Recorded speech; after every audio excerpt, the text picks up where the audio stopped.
गर्मियों का मौसम था और गांव में सख्त गर्मी पड़ रही थी।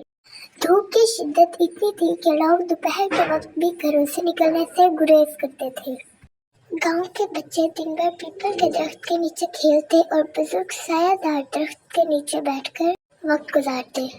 हर कोई बारिश के लिए दुआ कर रहा था, क्योंकि बारिश न होने की वजह से फसलें खराब होने लगी थी।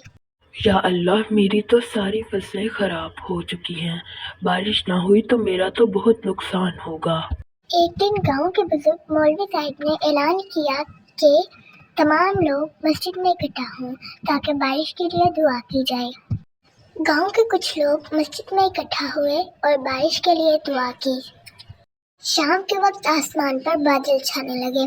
पहले तो हल्की हवा चली और फिर बारिश शुरू हो गई। गांव के लोग ये देखकर घरों से बाहर निकल गए। उन्हें लगा कि उनकी दुआ कबूल हो चुकी है। पहले तो हल्की हल्की बारिश हुई और फिर बारिश ने तूफान का रूप धार लिया। आहिस्ता आहिस्ता बारिश इतनी तेज हो गई कि गांव में पानी भर गया और कई घरों की छतों से पानी टपकने लगा। कुछ कच्चे मकान जमीन बोस हो गए। लोग जो बारिश की खुशी मना रहे थे अब खौफ में मुब्तला हो गए। रात भर बारिश हुई और गांव का बड़ा हिस्सा पानी में डूब गया। जब सुबह को लोगों ने देखा कि उनकी फसलें डूब चुकी हैं तो वो बहुत परेशान हुए। कई मकान जमीन बोस हो गए। गांव के बुजुर्गों ने लोगों से कहा, आप लोग परेशान न हो, हमें इस मुश्किल वक्त में सब्र से काम लेना है।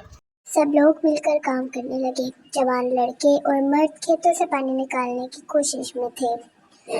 ख़वातीन मुतासरा घरों से सफाई कर रही थी और बुजुर्ग दुआ और रहनुमाई कर रहे थे।